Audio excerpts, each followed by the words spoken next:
Yeah, good morning, everyone. I think Sarah has given a nice introduction of me, and let me start off this topic called as IoT, which is generally Internet of Things. Am I right?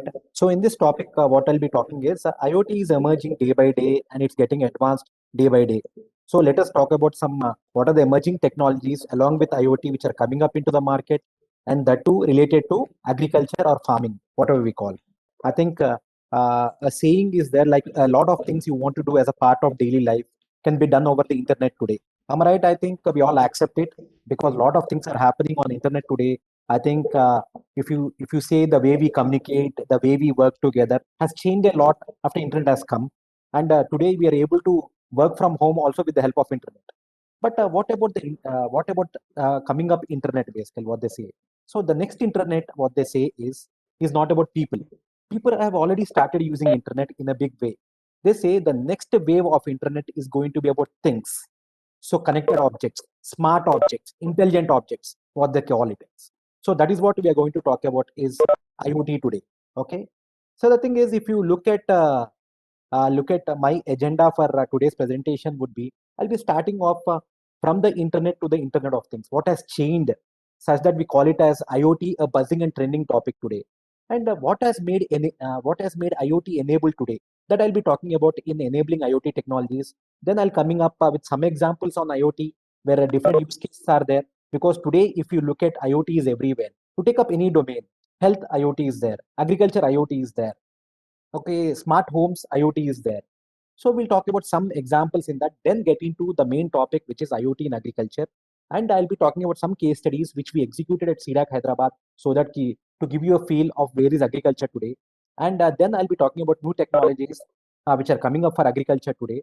And I'll be talking about a new trend of IoT today, which is, I think, has become a focus for IoT today. That is IoT security. So that you'll get a feel where IoT is. So these will be my current topics of today's presentation.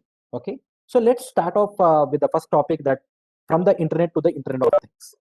So when I say from the internet to the Internet of Things, I think we have seen different paradigms of computing. Am I right? I think we all might have seen that. So what was that? We have seen the first wave of computing, second wave of computing, and the third wave of computing basically. Slowly we are moving towards, not moving towards, we are already in the third wave of computing today. So if you look at the first wave of computing, what was the first wave of computing? They say one to many. One to many means there was a big server called as a mainframe server. That time it was IBM which introduced that. That became a main server. On that main server, a lot of people were accessing that main server. Am I right? That was the first wave of computing. Then what happened? So then we have seen that every individual was having a personal computer on his desktop or as a laptop basically. That was the second wave of computing. So it was one to one. It's called as a personal computing. But what is the third wave? Third wave of computing. Third wave of computing, as we all say, we are seeing that it's called as IoT wave, or we call it as a ubiquitous computing wave. What does ubiquitous computing mean? Ubiquitous computing is any place, anytime, anywhere you should be able to compute. That is what we are looking today. They say this era to be called as many to one. What is many to one is many systems are controlling one person. For example, you see, when I'm talking to you, I'm having a laptop, I'm having a mobile phone, I'm having a smartwatch, I'm having AirPods, all are connected together. So this is what they say many to one. That means many systems are controlling one person basically. That is what we are in the era of, which we call it as IoT today, Internet of Things. Okay. So this, if you look at that is the computing paradigm which is happening. And if you look at the internet evolution, because internet has changed a lot, it has seen a lot of waves basically.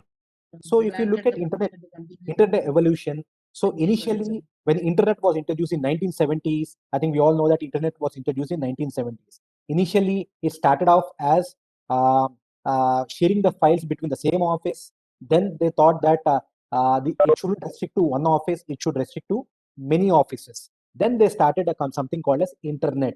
That is nothing but internet working. Internet working. So initially, at that point of time, it was called as Internet of Boffins, where a lot of scientists were using for experimental purpose internet. But later on, what happened is, if you know, we all know that it was called as Internet of Geeks, where a lot of gadget lovers, video game lovers, and all were using from 1995 to 2000. What next? I think we all have seen this, which is called as Internet of Masses based. where we used to go to internet cafes, use internet and so. Am I right? That happened between 2000 to 2010. But now it is not going to internet cafes and all. Everything is on your mobile. Am I right? That is what we call it as mobile internet basically. That was from 2010 to 2020. The era which is there now is called as Internet of Things. That means everything will get connected to internet. So always remember that everything. So people may ask what are things. I'll be mentioning what are things basically, because things doesn't mean that all. You may be questioning me, sir. My mobile is a thing. It is already connected to internet. My laptop is a thing. It's already connected to internet. What is that special? What you're going to talk about today? So that is what we call them as constrained devices basically. Constrained devices. Things are nothing but constrained devices means which are having low power, low memory, and which are running on batteries basically. I'm not going to talk about resource-rich devices like your laptops, mobile phones, and your desktops. They're already connected. But we are going to talk about some low-end devices today, basically, which are helping us today in different sectors basically. That is what we are going to talk about today. Okay. So the thing is, if you look at the evolution of this internet, or what they say that is by the year 2014 itself, the number of connected devices have surpassed the number of people on this planet. Can we imagine that? So what they expect is that by 2025 and so there will be 1 billion websites, there will be 5 billion people in the world, but there will be around 50 billion devices getting connected together. So the question now arises is, are we prepared? Are we ready with the infrastructure? 50 billion devices getting connected together. See, how can we imagine that? Can the existing protocols work? Because for connecting to internet, you need to connect to some protocols basically. See, just because some internet provider is providing us, we don't know the pain of what is happening, how we are getting connected to internet.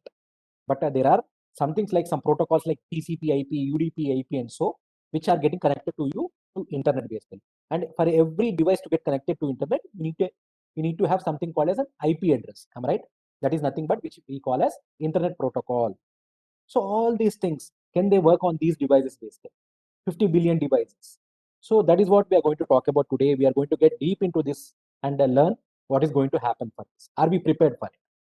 So there are a lot of challenges and issues on this. If you look at, and that is what I want to say is, whenever I call a thing from now, it's a disclaimer. I would say that whenever I call a thing, any object can be called a thing. Any object can be called a thing, or any embedded system can be called a thing basically. But one thing is always remember is, from now, whenever I call a thing, it is a constrained device. Constrained devices, what is constrained? Constrained means low power, low memory, and which are running on batteries basically, which are running on batteries completely. And they're small in size, low in cost, and have limited computing capabilities. They will not do any complicated tasks. They will do only basic tasks basically. And power consumption is the main issue. Power consumption is a main issue. So always keep that in mind. So these are the things which are going to call as a thing from now. Okay. So these things getting connected to internet is not straightforward. So it is.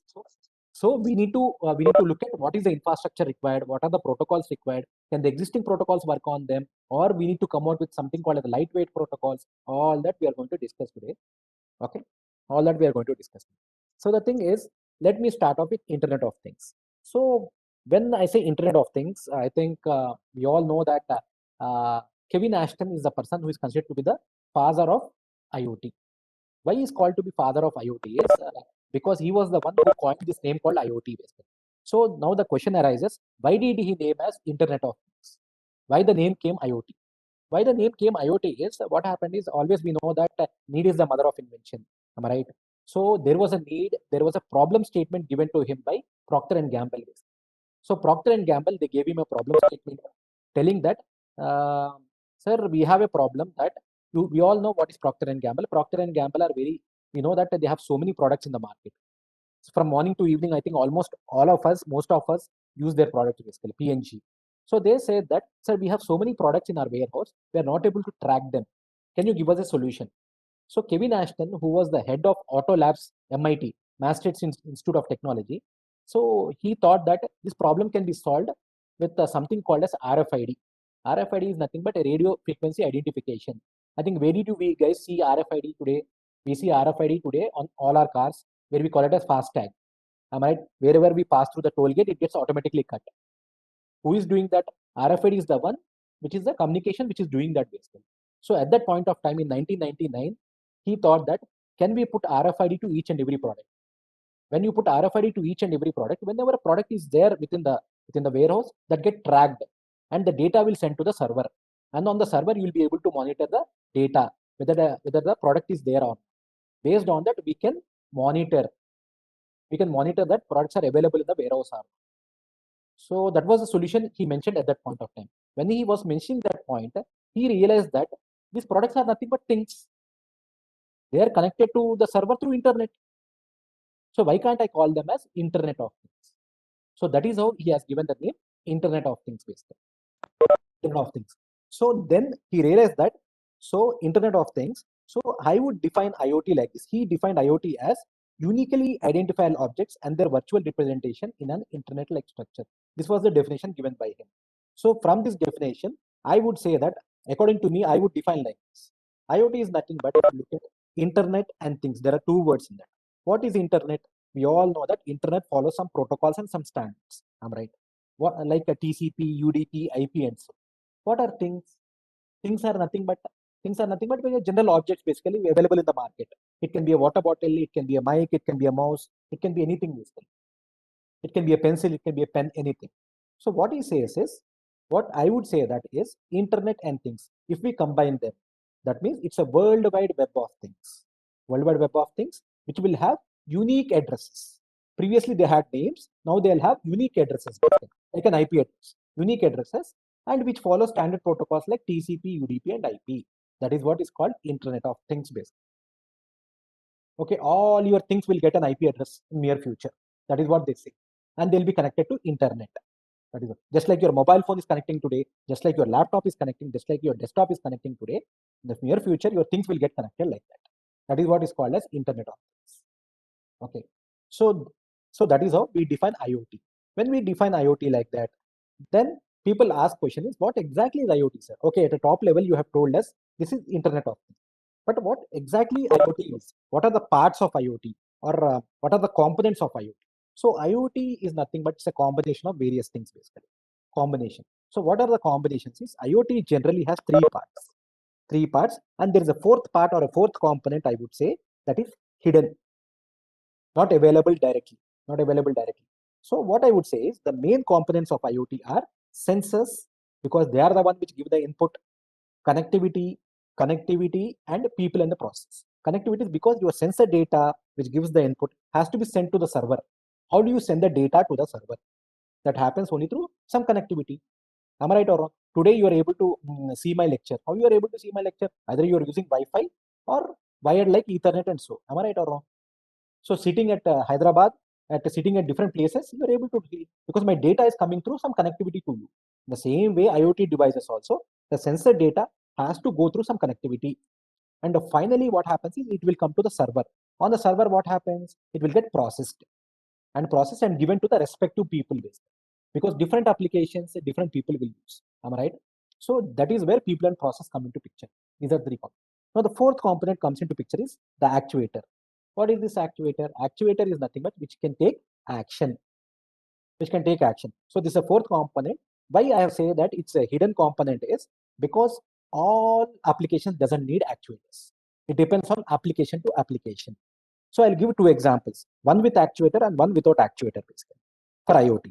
So for example, we are developing a garbage module. The garbage module is nothing but in a garbage bin, I want to put an IoT module with the sensors, because I want to know the fill level of the garbage, so that that information goes to the garbage collector. Garbage collector will come and collect the garbage based on the fill level.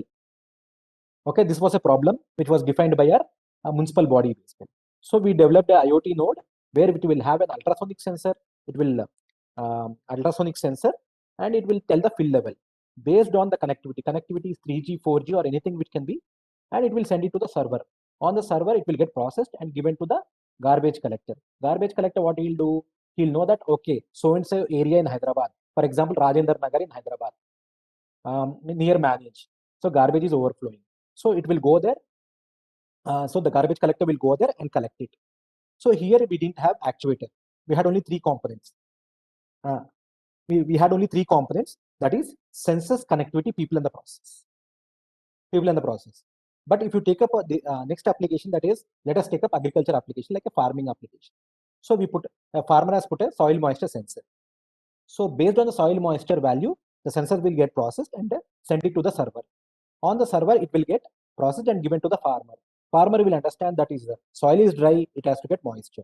What he'll do, he'll have actuator like a sprinklers. So the sprinklers will sprinkle water basically. So this is a mechanical system which is working as an actuator. It's a mechanical system which is working as an actuator, which is taking an action basically automatically. So in my previous application for garbage bin, I didn't have an actuator, but for this application of farming, I had an actuator. So IoT, if you look at sensors, connectivity, people, and the process are the main components. Actuators depend on application to application. Okay, always remember that. So if you look at the sensors, yes, I think we all know what are sensors. They're nothing but a detailed nervous system basically. What all we can sense, we can feel and all, they also can do sensors. But they are on an electrical or an electronic manner basically. They are physical things which can do. For example, I want to know the temperature. There is a temperature sensor. I want to know the humidity. There is a humidity sensor. Which can.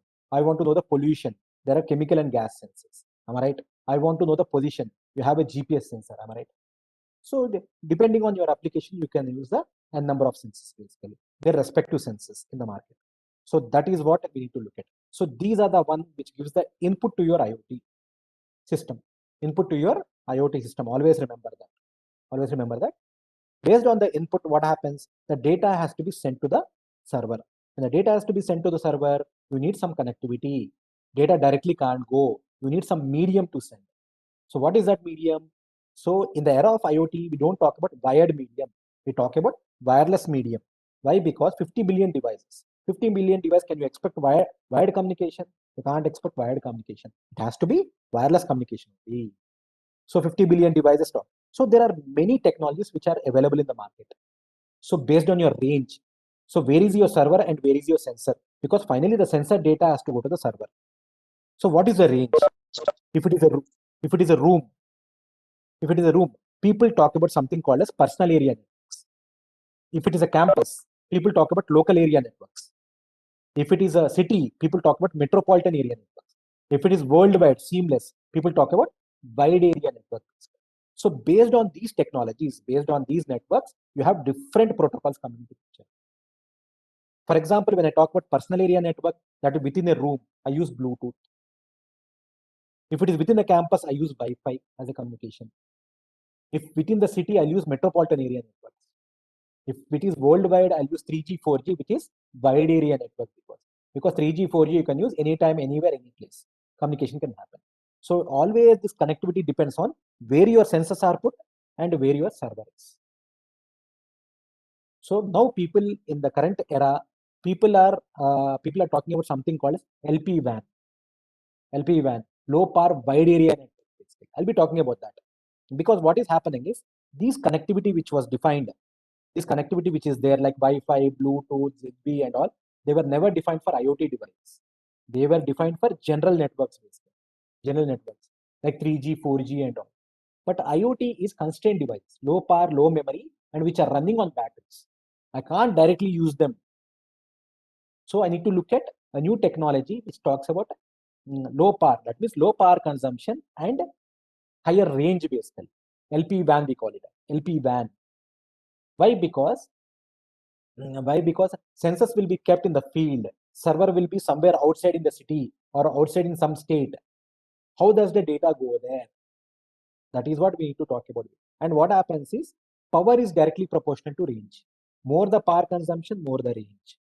But if I consume more power, my battery will die and my sensor node will die. But how do I give it more life is people are talking about something called LP WAN, which talks about low power but more range. I'll talk about that. Don't worry. That's a new concept which is coming up into the market now for IoT. They're targeting IoT for that. Then finally, the third component is people in the process. So what are these people in the process? Once the data comes, someone has to use it. For example, garbage data. Who will use it? Garbage collector will use it. Am I right? Or surveillance data. Who will use it? Police will use it. Like that, people will be there and processing will be there. So these are the three major components of IoT. Always remember that. So once that is done, once that is it, we need to look at what are the key requirements for IoT. As I clearly told you that IoT things whenever I talk about is, always remember, it can be any application. It can be health application, cities application, smart cities application, it can be agriculture, it can be anywhere. It can be anywhere. But what I need to look at is, I need to talk about these requirements. So what are these requirements of IoT is, one is low power or low battery. Always remember. And low device cost, low deployment cost, extended coverage, and support for massive number of devices. These are the requirements which anyone expects today. See, today we are talking about something called 50 billion devices. But these are the requirements for IoT basically. Low power consumption. Low power consumption means long life. See, for example, a simple example you see, I put a IoT node in my agriculture farm. Do you expect me to, just like my mobile phone, daily go there and charge my sensor node? One day you'll do, 2 day you'll do, but regularly you can't be able to do. If I say that IoT node, whichever you are putting in agriculture farm, for 1 year or 2 years, we need not change the battery, it will work. People will be interested to take. Am I right or wrong? So always remember that a long battery life is very much important. Long battery life. So low device cost. Cost also should be very low. Then only people will be attracted to take IoT devices. Okay. Low deployment cost, extended coverage, and support for massive number of devices. So massive number of devices should be supported basically. Then only, so these are the requirements for IoT. So when I say these are the requirements for IoT, so then we need to look at the topologies for IoT. So what are the topologies for IoT? Topologies, how do you place your sensors and where your server can be? How do you place your sensors and where your server? Topologies is the way the data goes to the server. Because our end aim of IoT is what? The data has to go to the server. From the server, it has to go to the people or the stakeholders. So what methodologies can be used for long battery life? That is what IoT network topologies come into picture. So there are different mechanisms. So whenever I talk about a server, I would call it as a cloud. Cloud is nothing but it's a server infrastructure only. So multiple servers put at one place and all those things generally are called as a cloud based. We call it as a cloud today. In today's era, we call it as a cloud. Generally today we don't talk about one server or two servers. We talk about hundreds and thousands of servers put together basically, so that people can use it as a service. So generally what happens is, there are different mechanisms for your IoT devices. You need to choose based on your application. For example, there's a standalone mechanism. What is the standalone mechanism? Standalone mechanism, the thing is, these IoT nodes are put in the field. When IoT nodes are put in the field, they can directly send the data to the cloud. So you have to choose which communication you are going to use, so that the data is directly going to the cloud. And from the cloud, it will go to the end user. So this is a direct communication. So generally in IoT, this mechanism is rarely used, standalone mechanism, very rarely used, because this is related to power. Power consumption will be more here. Generally, people go with something called a star topology. Star topology, where these nodes are there, they send the data to an intermediate node in the middle, called as a gateway. This gateway can be powered. These all nodes are battery powered. This gateway can be main power based. So these sensor nodes will send the data to the gateway. Gateway will have a 3G, 4G modem. So this gateway will send the data to the cloud and finally to the end user. And there is one more mechanism. Still you want to save power in IoT nodes. Still you want to save the power in the IoT nodes. What they generally do is, the node will not directly send it to the gateway. What they do is, each node will become a forwarding node. This node will send the data to a nearby node. That node will send the data to the gateway. Like that, it's called as what we call as a mesh network. What we call it as, we call it as a mesh network, where nodes will form a mesh. They talk to each other and finally send the data to the gateway. From the gateway, it goes to the cloud. From the cloud, it goes to the end user. So these are the different mechanisms you can have in an IoT network topology. So you may ask, why do we need this IoT network topology? As I clearly told you, to conserve power basically. Not to consume power, to conserve power. We have to do these mechanisms, because we are talking about something called constrained devices. So the next thing which comes into picture is, before getting into our main topic of IoT applications, and so we need to look at what are the key considerations for IoT. The key consideration for IoT always is, first thing is power consumption. Irrespective of any application, you need to look at power consumption basically. So what are the devices? What is the topology you are going to use? So that defines all these things. So If you want to use a standalone device, you don't need a gateway. If you want to use a star topology or a mesh topology, you need a gateway basically. So what are the components which can be? So always remember that we need sensors, if required, we need actuators, we need gateways, and so basically. And apart from that, you need to look at battery-based architectures basically. What you want to do? You want to have a long battery life, or you want to energy harvest. Like for example, you want to put a solar. For example, in agriculture applications, because they are open fields, you can put a solar. But some applications like garbage bins and all, what happens is these garbage bins can be put anywhere within the city, under a tree or thing. Their solar can't be used basically. So it all depends on your application basically. Some smart home application can be there where solar within the house you can't put. You have to put something external basically. So like that, it depends on application to application whether you want to harvest energy or you have to put a long battery basically. Okay. Then whether it's a standalone operation, that is what I told you. You have to define your application. What is it? Is it a standalone, star, or mesh? And finally, we need to look at the low device cost. Then apart from that, as I clearly told you that deployment and networking requirements are must. Today, I'm talking about 50 billion device. Can you expect me, for example, there is any problem in the node, you expect me to go and change it? For example, today you are getting a software update on your mobile phone. How they are doing? Are you going to Apple or are you going to Samsung to update yourself? No, you are sitting at your house and just updates are coming onto your phone. Am I right or wrong? So that is how for tomorrow IoT nodes also, any updates come, it should be over the air. That is what we call as over the air programming basically. It's called firmware over the air, FOTA we call it as. It has to, any changes, it has to happen onto your IoT nodes, should be remotely. Don't expect that you go to the field and change it. For one node you can do, two nodes you can do, 100 nodes you can do, but thousands of nodes you will not be able to. So deployment, remote configuration, and network management is a must for IoT node today. Always remember. And packaging. Packaging is one of the important factor which plays a role in IoT, because indoor packaging will be there different and outdoor packaging will be different. For my IoT devices, indoor, yes, indoor everything will work because AC will be there, nice air will be coming, and your hardware will work there. But when I put it in outdoor, temperature plays a role, wind plays a role, rainfall plays a role. So that you have to have some standard boxes so that you can put your IoT nodes in the environment. That is why we call it as IP boxes. Ingress protection boxes, generally we put it in the environment. So there will be different standards like IP66, IP67 and so. So those are the general standards which protect you from dust and water based. That is why recently you look at, I think some Samsung mobile phone has come. You put it in a swimming pool also, it will work. But if you look at what is the protection level they have given, if you look at the backside of it, it is written that protected from IP67 box.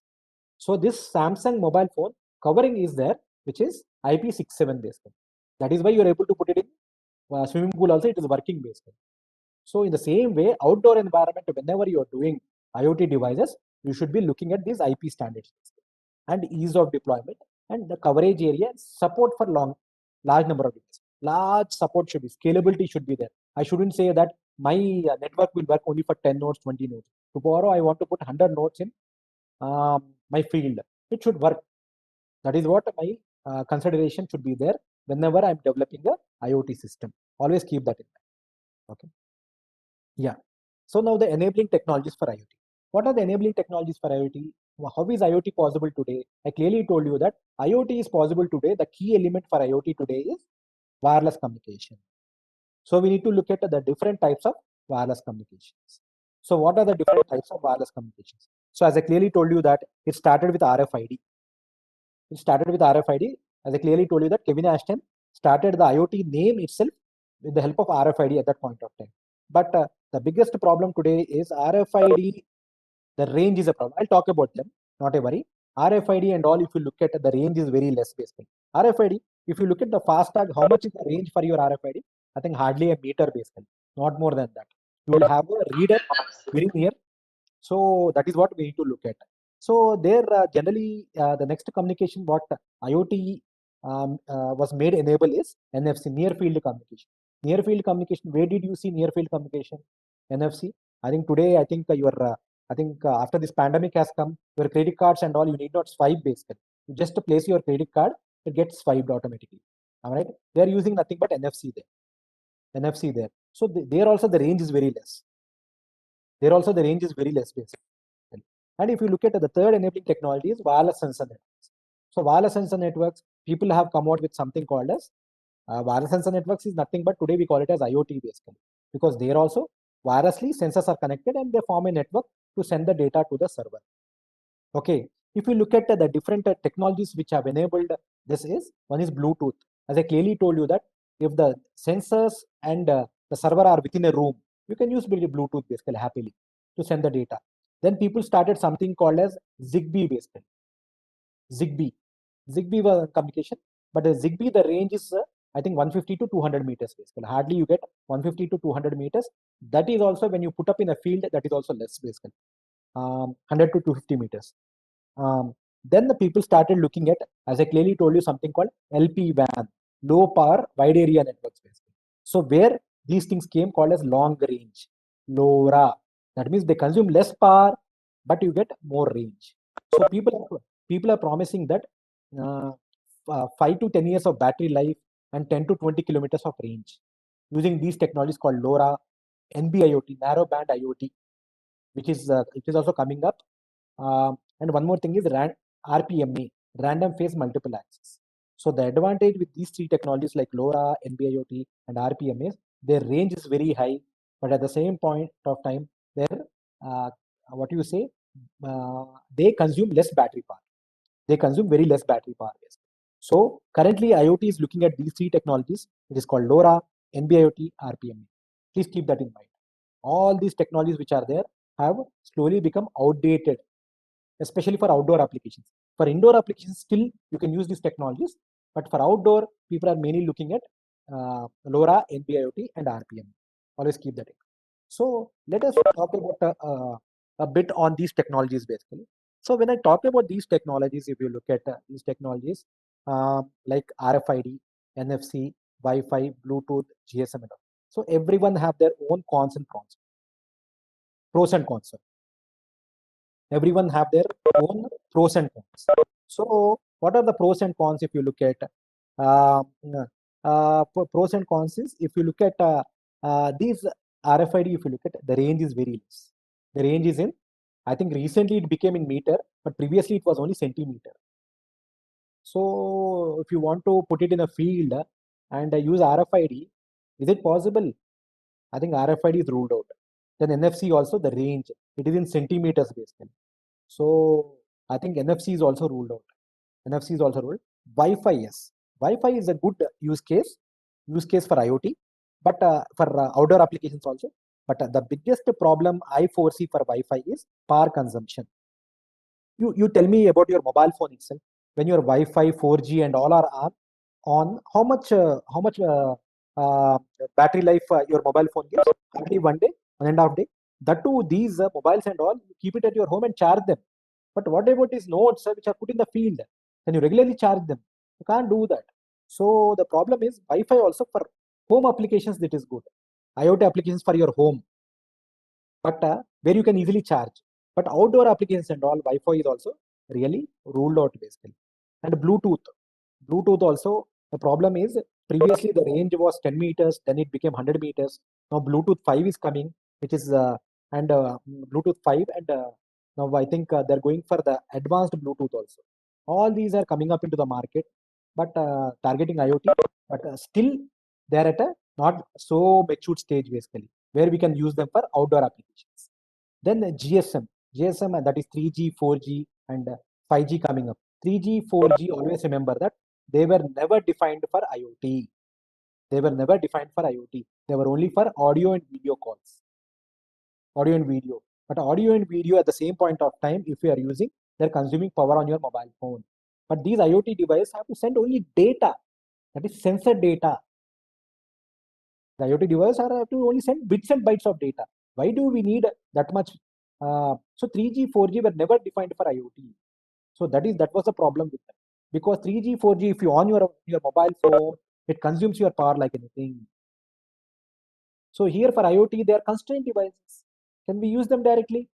Yes, one good thing is long range. Because 3G, 4G, anywhere you put the node, there is a base station, you get the data. Server can be in US, you are putting it in Hyderabad, it will send the data. not a problem. But at the cost of power, we can't give long battery. That is the problem with this 3G, 4G. So the thing is, as I clearly told you, now people are looking at this LPWAN, low power wide area networks. People are looking at something called low power wide area networks for IoT market today. So if you look at, as I clearly told you that there are two standards. One is cellular standards, one is non-cellular standards. Because these are the ones like 3GPP and one, these are the ones who defines the standards for this communications basically. For mobile and all, 3GPP comes up with standards. For non-cellular, there are n number of standards. On your mobile phone, any standard has to come. This 3GPP is the body which gives the standards. So when they realize that people want to use this 3G, 4G and all for IoT, but people want to use, but the problem is 3G, 4G, power consumption is more. What to do? 3G, 4G was defined only for data, video and all, audio and all. So what they did is they recently came out with something called as NB-IoT, narrow band IoT. This is the one which is generally used for IoT, which has low power consumption and high range. So NB-IoT is the standard which has come up for IoT now. So low power consumption at the same point of time, it is a stripped down version of 4G. Even in 5G also they are planning to use NB-IoT because 5G is targeting all these basically. In the 5G spectrum, you will have all the things, all the applications basically, like high bandwidth applications, latency applications, and even IoT applications. That is what 5G is looking at. So this NB-IoT is going to play a role basically. This is called narrow band IoT. Then if you look at a lot of other protocols are there, communication technologies are there, but one of the famous communication protocol which is there available in the market today is something called LoRa, long range we call it as. The advantage with this is here you can't set up everything because this is coming up from 4G. This NB-IoT can be set up by your mobile service providers like your Airtel, Jio and all. They'll put up the cell towers. Based on that, you can connect your IoT nodes to them.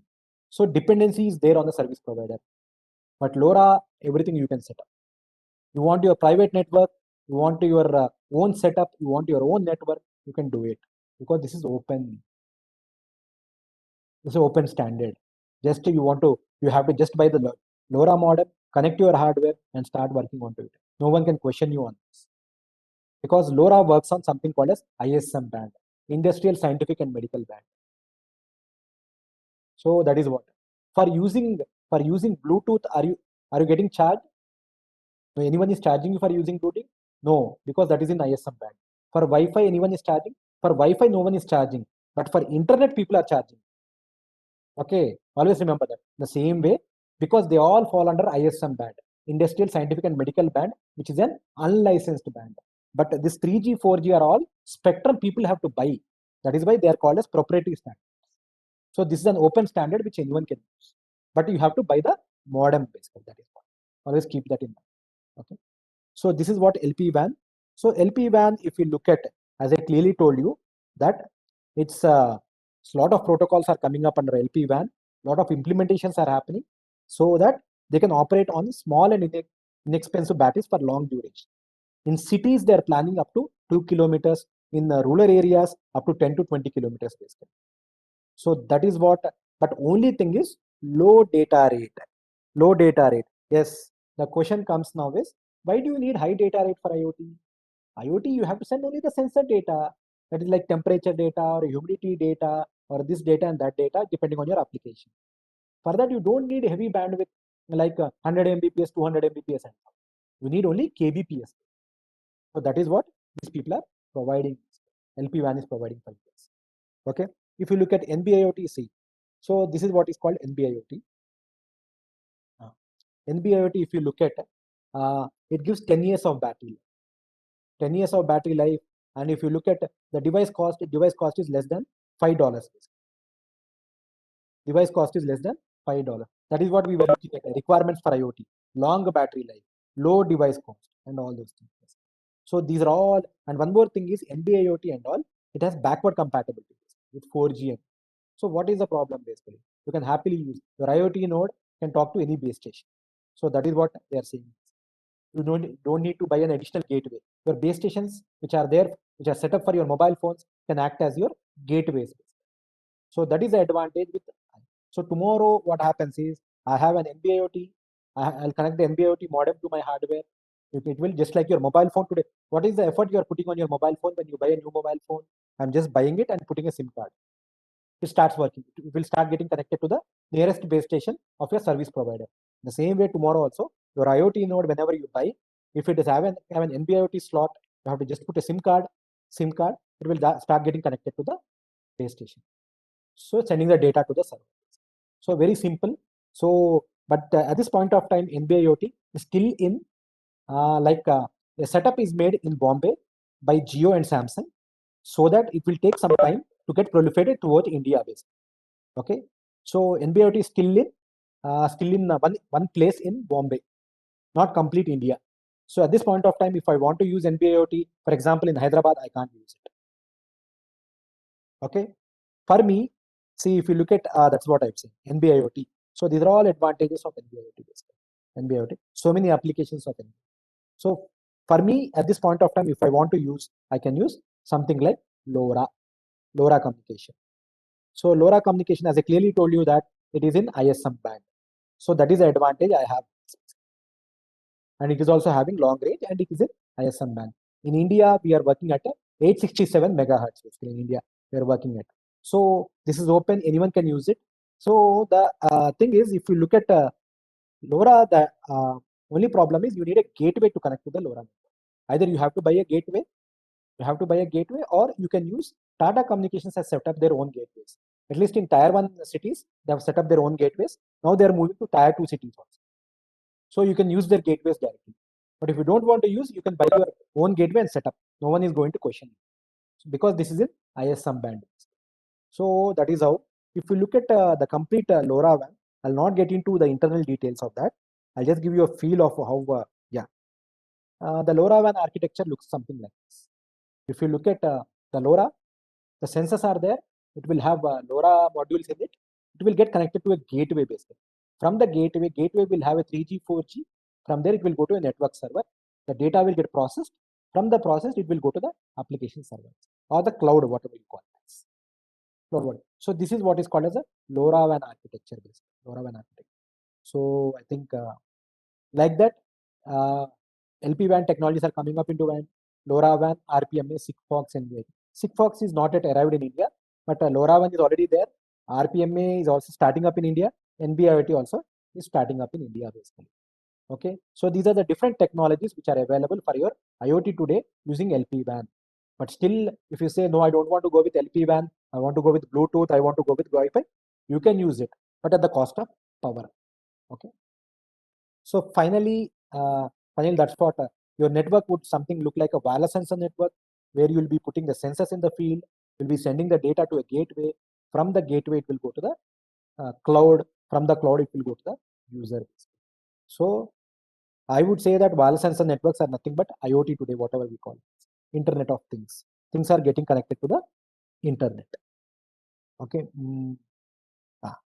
So now let us get into, I think after seeing the enablers and all, let us talk a bit on the applications globally, so that you get a picture of what is happening. Then we'll get into IoT for agriculture. Okay. So one application I would talk about globally is IoT application. So the first application I talk about the health, IoT for health basically. So you may be asking, sir, what is this? What is this? I clearly told you that there should be a problem statement. Then we need to see whether IoT is going to solve it or not. And then we need to check what are the components of that. Because I clearly told you that any architecture of IoT you take, you have sensors, connectivity, people in the process. Actuators come into picture when there is a need. And it is based on application to application. So this application you take up, it's called as MIMO. It's a small product. So if you look at this, the green patch, which is put on the baby's body. So you may be asking, what is the thing? What is the IoT device? This is the called as the IoT. This is the IoT device which is having sensors, connectivity, and so the problem is, what is the problem statement is, infants generally 0 to 6 months, babies who are between 0 to 6 months, they are dying with something called SIDS, sudden infant death syndrome, that is called. That too while sleeping, that it is happening. So a lot of questions are there. What is the problem? So over the history, doctors have come to a conclusion that might be because not proper monitoring of the baby, this SIDS is coming up. Can we prevent it? Because curing is not there. Can we prevent it with the help of IoT? So MIMO is the company, MIMO is the product which has come out with a small solution which is preventing SIDS. So how it is preventing SIDS is, so doctors have given that if baby can be monitored with the baby's breathing, temperature, body position, activity level, that is moving or not.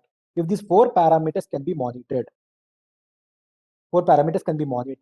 then for monitored and taken care of, then we can prevent SIDs. So this MIMO has all these sensors which are mentioned here, like temperature sensor, position sensor, activity sensor, and all. So these sensors, what they happen is, these sensors collect the information on the baby and send the data with the help of Bluetooth. Bluetooth is the connectivity to the mobile phone of the mother or the caretaker. So mobile phone is acting as a processing end, and people are, who are the people? Mother. Exactly. So all this information comes onto the mother phone. For example, baby has woke up. He needs feeding. It will immediately trigger on the mother's mobile phone that baby woke up, you give him feeding. So she'll immediately go and feed him. His temperature is very high. Immediately intimate a doctor. She will immediately intimate a doctor. So that immediate action can be taken care with the help of IoT based. So this is a small solution which is helping to prevent SIDS. This is, if you look at, there are sensors, connectivity, people, and the process. So all are happening. So this is what one application which I talk about IoT globally. Then the next application comes is smart home. So what is a smart home is, as I clearly told you that a lot of IoT devices are coming up in our home also. So this is what is called as a Nest device, which is previously Nest, now it is called as Google Nest, because Google has taken over this company. So what is that is, this is called a smart thermostat. Thermostat is nothing but which controls the temperature, am I right? Thermostats are the one. And it gives forecasts and all, and it intimates you also. So this is a small device which is put up in your house, and it is connected to your gadgets also. So it will be intimating whether ACs are on, or what is the temperature to be set, and all those things it will do at the same point of time, monitoring your energy usage. It will be triggering on your mobile phone that your AC is on, but no one is there in the room. So you immediately switch off the AC. So it will, and based on the history and all, it will be setting up the temperature also. Okay, at 10 o'clock, this guy likes 21. Let me set it up at 21. And all these things it does basically. So what they're saying is up to 30% of energy usage has reduced in the houses. At the same point of time, your monthly bill also gets reduced basically with these sort of devices. So this is one application for a smart home, and there are other applications which has added a new flavor to IoT today. So previously IoT people were talking as on the mobile phone, if I click it and all those things, I press a button and all. But nowadays people are talking about voice user interfaces in IoT. What is voice user interfaces? I tell it should happen. So that is how these devices like Amazon Echo, Google Assistant, and all are coming up into picture. I just tell, it will happen. For example, to this Amazon Echo, you can connect various other IoT devices, like something like what you say, the Nest device, the Belkin Vimo device, lamps, lights, and all. You just tell, switch off the light, switch on the light. It will take care of switching on the light. Book a cab, it will book a cab. But these devices have to be get connected to the cloud basically. Play on the music, it will play on music. So all the IoT devices also can be controlled with the help of this, just based on your voice. We call Alexa do this, it will. Alexa do that, it will do it. So these are some of the fancy IoT devices which are coming up into the market. I think in India also, so many people are buying this sort of a device. So these are all available. But I think at the end I'll mention that I think too many IoT also is creating problems basically. I'll tell what is happening basically. Yeah. So some applications, like as I clearly told you, like if you look at for smart city today, clean and green has become a major component for IoT today. So as I clearly told you, that smart garbage modules which are put up in the thing, which tells us the fill level, so that that information can go to the garbage collector. He can come and collect it. So like it will intimate the garbage collector that this area 40% garbage is full, 50%, 80%. When it's 80%, he'll immediately come and collect it. So all these IoT is helping even the municipal services. So that is what we need to look at. Different devices are coming up. And apart from that, there are some other devices which are coming up into the market. Is what people are talking today is not one sensor or two sensors. On a single device can be put tens and twenties of sensors. For example, you take up, there is one thing which is coming up into the market is array of things. I think this was supposed to be put up in Hyderabad. I think it is taking time. I don't know. I think from last 2 years they are working on this. This was developed by University of Chicago. There are 30 sensors put on a node. 30 sensors. What are the sensors is?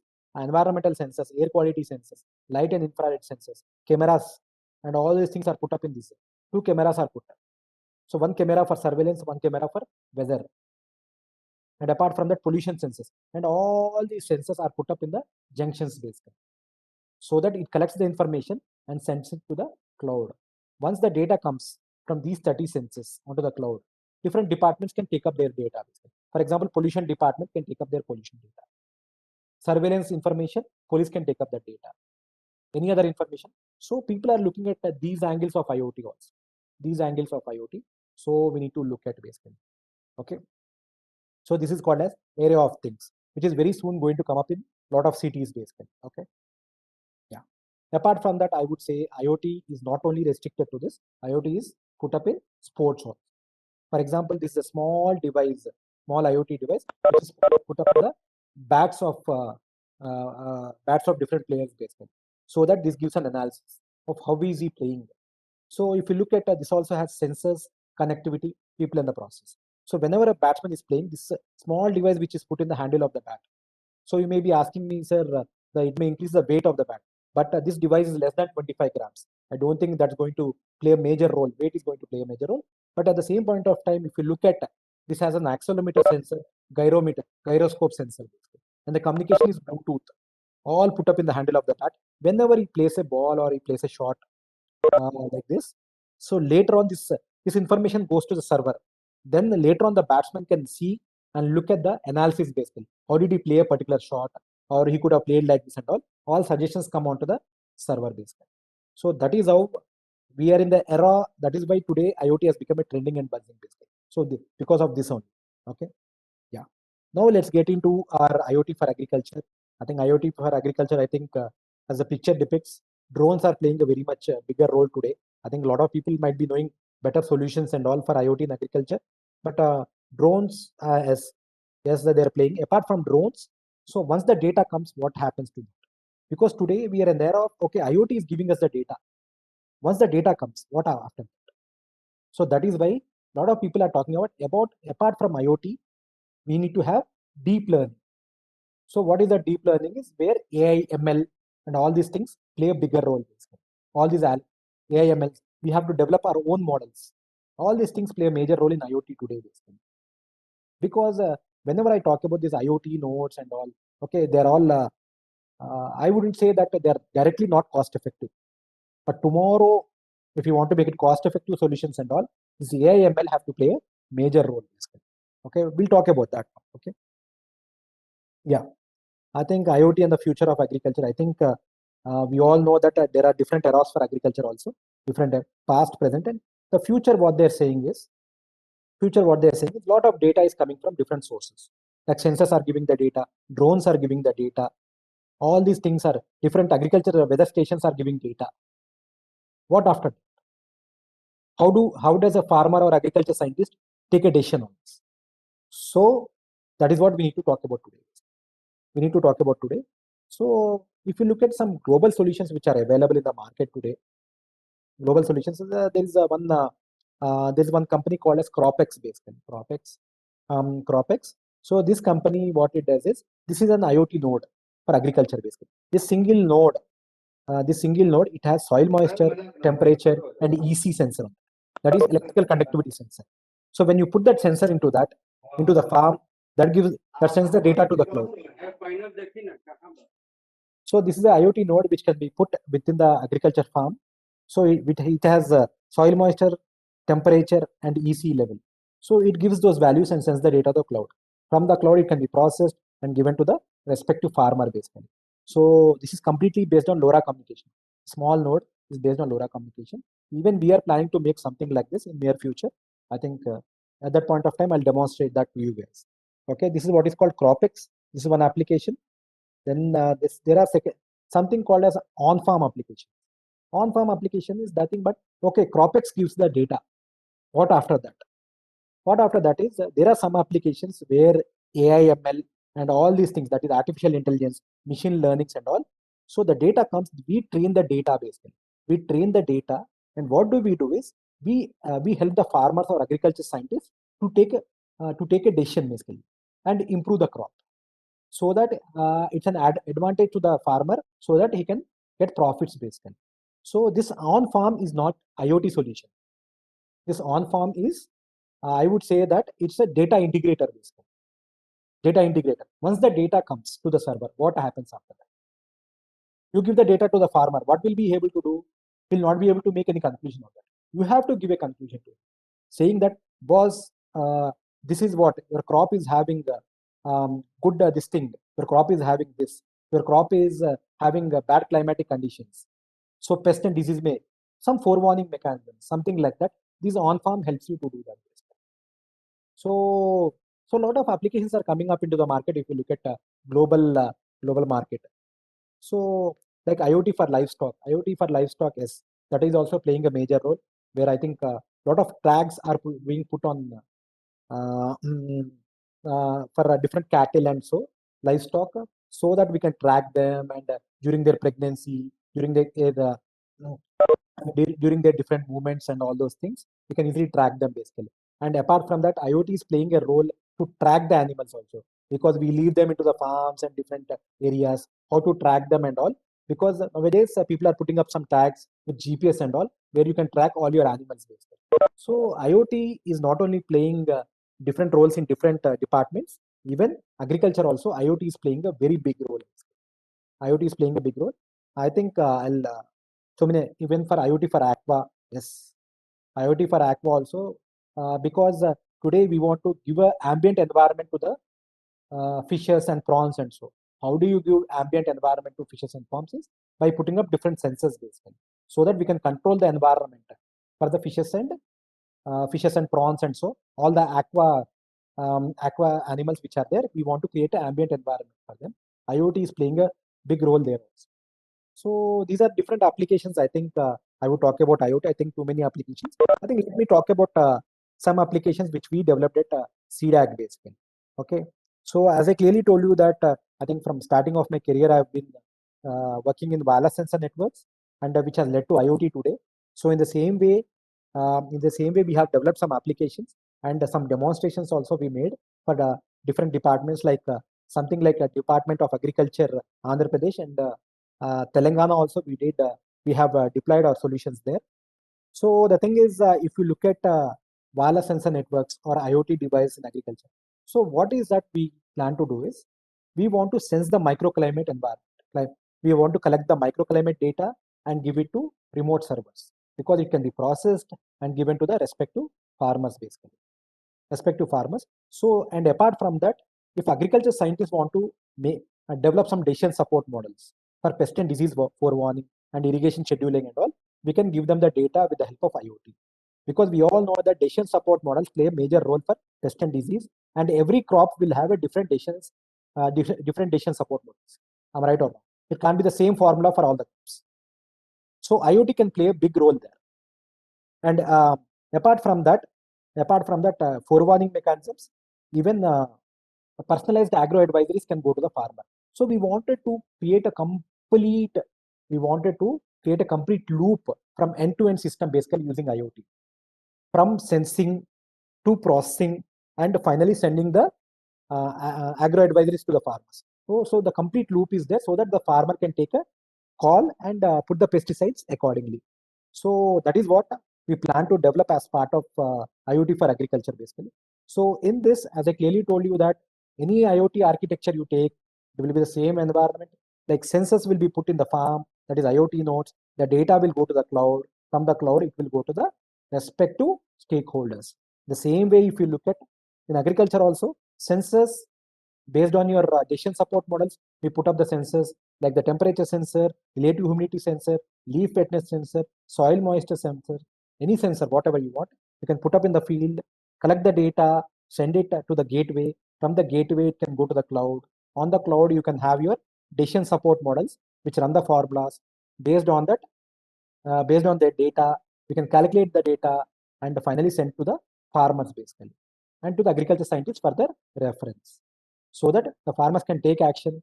Whether the pest or disease is getting attacked, they will put the pesticides accordingly. So this is how we developed an architecture basically. Here also you look at sensors, connectivity, people and the process. So that is what. Always remember that. Yeah. So one project what we executed is during the period of 2015 and so is one thing is called as Harita Priya. This was given by government of AP to us. So what they wanted is they wanted a pilot basically where we wanted real-time acquisition of microclimatic data, timely assessment of crop condition, and personalized agro advisory to the farmer. So this was put up. We have taken up groundnut crop. So the reason behind selecting groundnut crop was because at that point of time we had a decision model for groundnut. We didn't have decision models for other crops, so we took up groundnut as a crop for doing pest and disease forewarning for the farmers basically. So for that we have selected Anantapur as the district, and we have selected 5 villages in Anantapur where we could deploy our system basically, IoT system. So if you look at these are the things what we wanted to do, an end-to-end solution for agro advisories to the farmers based on IoT. So these are the 3 components what we put up. One is the sensor network, that is the IoT nodes. The second component is decision support models, and the third component is personalized agro advisories. So these are the 3 components which we could develop as part of this project called Harita Priya basically. So if you look at, I think the decision support models, because we are not agriculture domain experts, we are IT experts, so we could develop the IoT nodes and so. But decision support models were supported by CREDA and Angro. At that point of time, it was Angro. So they supported us with these models basically. So they gave us the model for groundnut. Based on that, we were able to give the IoT data to them for the processing basically. The thing is, one thing is, these are the nodes what we could deploy. But you may be asking, sir, what are the decision support models which were used for this? One is leaf wetness index for leaf spot and growing degree day for leaf miner. These are the 2 different models we used in this project basically, so that we can forewarn the farmers. So the thing is, if you look at these are the units which were deployed in Anantapur. The WSN unit, the complete unit somewhat looks like this. So this is the complete unit. If you look at the communication unit, this is the communication unit, and this is the sensing unit. This is the sensing unit. So the sensing unit has temperature, relative humidity, leaf wetness, soil moisture, and soil temperature. So these are the different sensors we put up here on this. These are different sensors we put up, and this is the communication unit basically to the gateway. And we used, as I clearly told you, because these are open fields, we used solar panels for that. So for the late leaf spot, we used a leaf wetness index and a growing degree day for leaf miner basically. So in support of ICAR. And so the complete developed system, something works like this. The wireless sensor nodes collect the climatic data. They send it to the gateway. From the gateway, it goes to the server. On the server, you'll be running the decision support models for pest and disease forewarning. Based on the decision support models and based on the data coming, they calculate the information and send a personalized crop advisory to the farmer basically. That too in their local language, so that they can understand it. Okay, so this is the 4-step process which we followed for IoT in agriculture during Harita Priya for groundnut crop. Okay, so this was the dashboard where you can see the data basically. What is the data coming up and all these things. See, a simple thing. So on the dashboard, you can is a dashboard where on the server you'll be able to see each and every node. What is the data coming basically? What are how many nodes are deployed? What are the sensors put? What is the crop and all those things. If you look at, see, for example, whenever I click on each node data will be there. Like what is the temperature data? What is the humidity data? What is the soil moisture data? What is the leaf wetness data? So, okay, yeah. And if you look at apart from that, what we did is on the dashboard for each and every farmer, what is the information which has to go? it will come basically. For example, P. Srinivasulu is there. He is a farmer who is registered.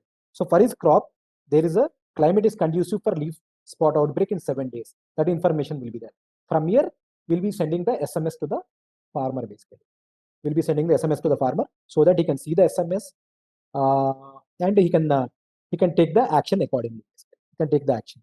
So this is the complete system what we developed basically. So different sorts of advisories were given.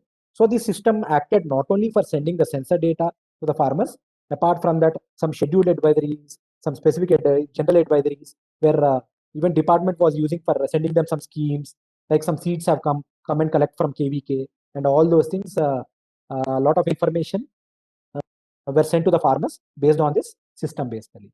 So this was a complete system which was supporting the farmers on a pilot basis. Okay. So like that,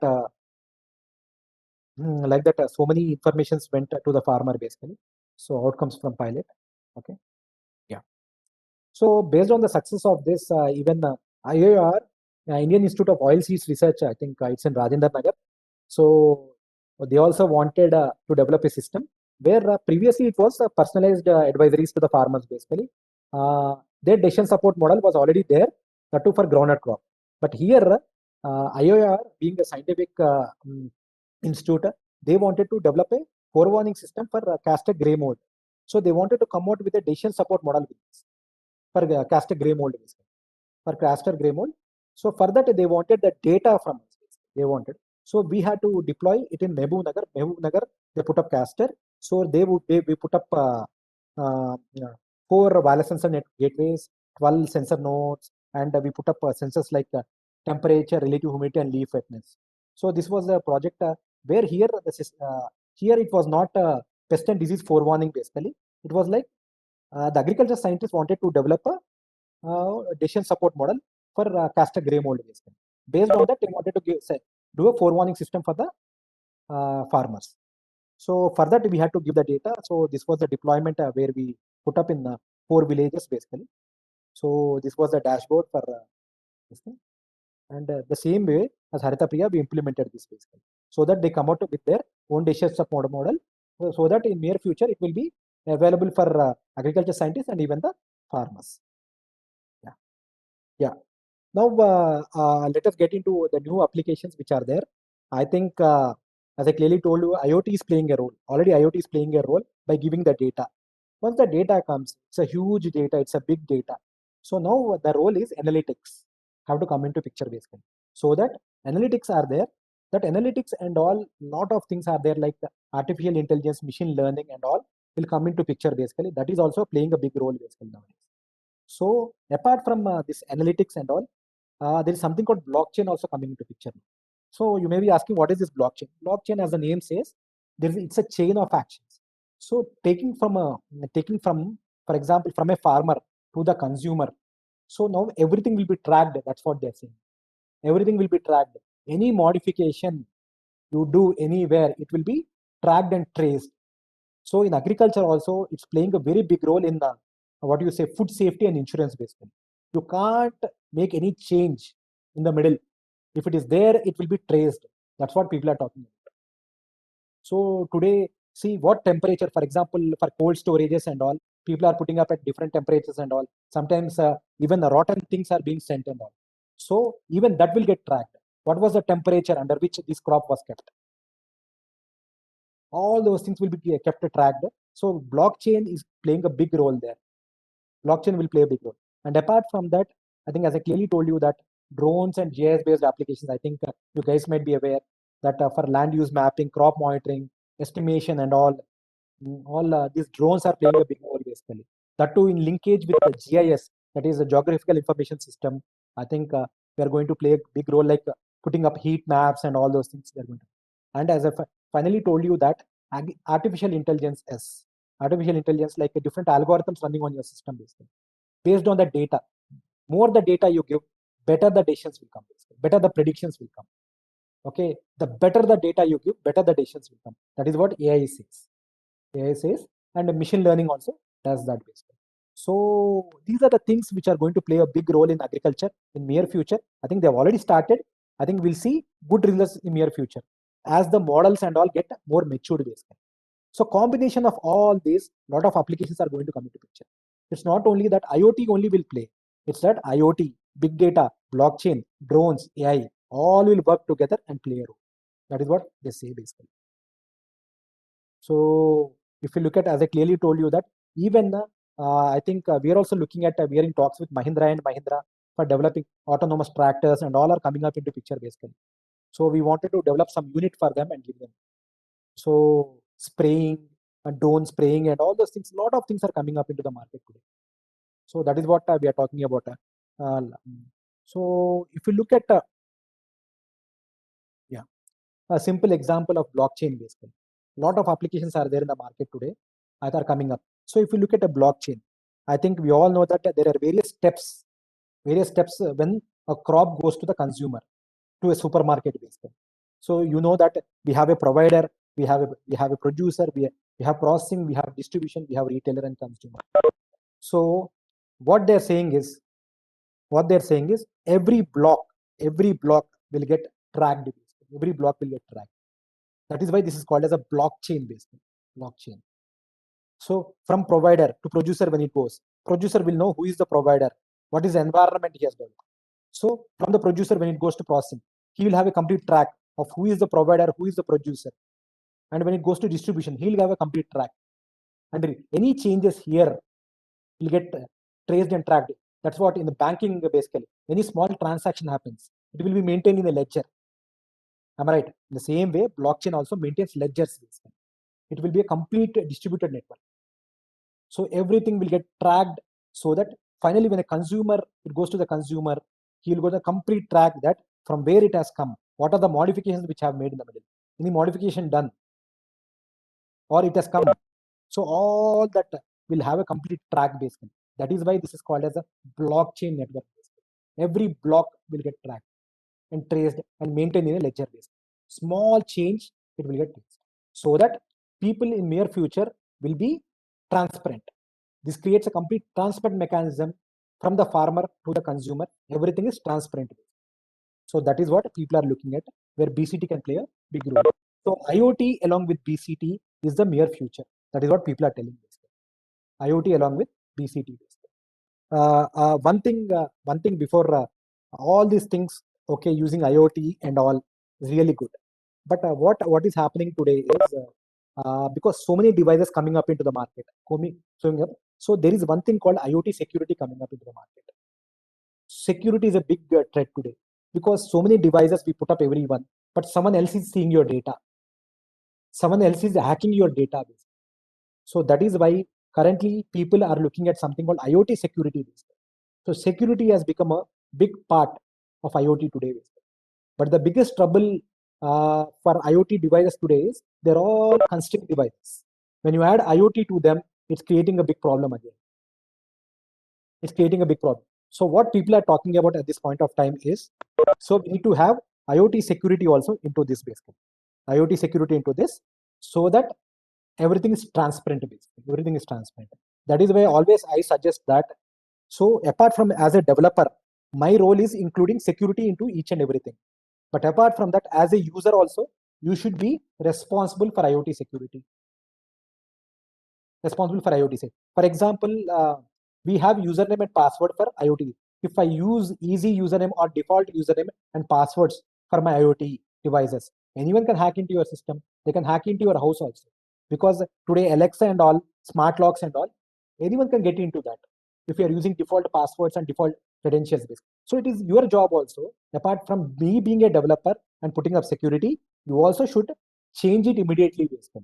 That's what I'm saying. Any application you take, anything, this security is going to play a big role in near future, because so many devices are coming up into the market, and so many Chinese devices are coming up into the market which don't have this IoT security, so that anyone can get into your house and trace your things basically. So anyone can get into your data also. So I suggest that IoT security will play a big role in near future, irrespective of agriculture application, irrespective of any application, surveillance application, irrespective of home applications. So always I suggest that we should be assured of this IoT security. So at CDAC, we are setting up a National Facility for IoT Security. I think in my near future, I'll be telling up about our work so that when the work becomes mature, I'll be talking more about that basically, IoT security. But please keep that in mind that apart from the developers, even as a user, my role plays in IoT security. Always keep that in mind. Yeah. So finally, I would say that I think as I clearly told you that internet has changed our life. Am I right? IoT is going to change it all over again. Always keep that in mind. Okay. Always keep that in mind. And apart from that, one small thing I think just a small information that at CDAC we do R&D. Apart from that, we run some online skilling programs also. So just wanted to give you an information that we have 3 courses recently launched, which we do it online basically. It's all video lectures. I think whenever you are leisure time, you can register, enroll yourself, and you can listen to these videos. I think that is also very minimal. Payment is minimal. Some 1,000 rupees we are charging for each course basically. You have around 40 to 50 hours of lectures basically. So if you are interested in IoT embedded systems, you have a hands-on course. If you are interested in mobile application development, you have a mentor course. If you are interested in blockchain, we have a blockchain course called Blend. Please, I think don't think that I'm marketing my courses, but just an information so that anyone who are interested can look into these courses. Really thankful for your patience and giving me time to present on all this. Any doubts or any questions we can discuss. Thank you. Srikant, some questions on chat box also. Yeah, sir. What is the practicality of IoT device in agriculture as farmers are not familiar with this technology? Madam, what you said is true. What you said is true, but the thing is, I think technology, I think even the mobile phone was like that. I think even I could see that from the farmers, even drip irrigation was a new technology for them. But slowly they got used and drip is being used everywhere. Even IoT, I think it may take time, but surely that will come into the market. But only one thing I could see uh, the con for IoT is the negative point for IoT today is IoT technology as a whole, if you look at it's a bit a costly business. It's not really cost effective, but I would say that that's surely going to become cost effective once the hardware and all the cost comes down basically. That is what at CDAC we are also doing a research how to bring down the cost. Currently, if you look at my IoT notes and all, I think it's costing around 5,000 to 10,000 basically. I think we can't expect a farmer to take up. So what we are expecting in near future is these technologies can be taken up by the government. They deploy the solutions and just like a service they can give it to the farmers like they give the information about their farm for every monthly you pay like 10 rupees or 20 rupees and all, but these notes and all will be deployed by the government. So that is the things we are working on. It's government of agriculture department of agriculture, and so that is what we are looking at this point of time, madam. But as you said that yes, practicality will surely be there in IoT, um, because we have deployed and we have seen that some farmers were interested when we send the messages to them and all. So they started based on the messages. They started spraying pesticides and so. So yeah, I think it will work out, madam. Not a problem. I'm working in KVK and have seen some practical. Don't have Android. Madam, I think Kavita, madam, the thing is, farmer doesn't need to have an Android phone or anything, madam.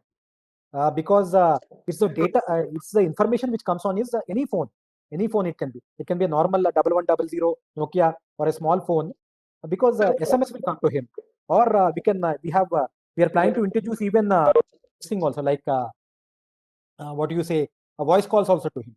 He need not have an Android phone for doing that. He'll just get a message where he can see the message. If he's not a literate, he can even get a call from that. So IoT is playing in the background. For him in the foreground, he can only see the messages. Based on that, he can take a call. So he need not know about IoT basically at all. He has to just see his message and go and take a call on whether to spray pesticides or not. So that is what. So it is not really difficult for I think farmer to look at an SMS or when he gets a voice call to go to the field and spray it basically. So as an agriculture scientist, yes, it's better to know about this technology. But a farmer need not know about this technology. Yes, that's what. Sir, shall we close? Question, I think, from Sandeep. Yeah. If someone want to make a career in IoT, career in IoT, yeah. Sir, I think IoT, yes, I think, but it depends, sir. Whether basically because for engineering and all students, na, because IoT leads with sensors, as I clearly told, connectivity and all those things, na, so those fields will be there. But as an agriculture scientist, yes, you can have an overview on IoT, but agriculture, but at least you need to have some knowledge on electronics, IT and all. So that will be really helpful if you want to start off with IoT, sir. So that I would say. But anything is there, I think you can offline message it to me. I'll get back to you. Okay. To take up my mail ID, sir. I think I'll put it to everyone so that anything is there, you can message me. Yeah, yeah. Yeah, sir. Thank you very much, Srikanth. I think this session is very good, and now everyone need to understand about the advanced technologies like IoTs and AI, machine learning, etc., blockchain technologies. So Manage is promoting now this technologies awareness program through webinars and also through training programs. Thank you everyone who participated in this program and spared your valuable time to attend this webinar.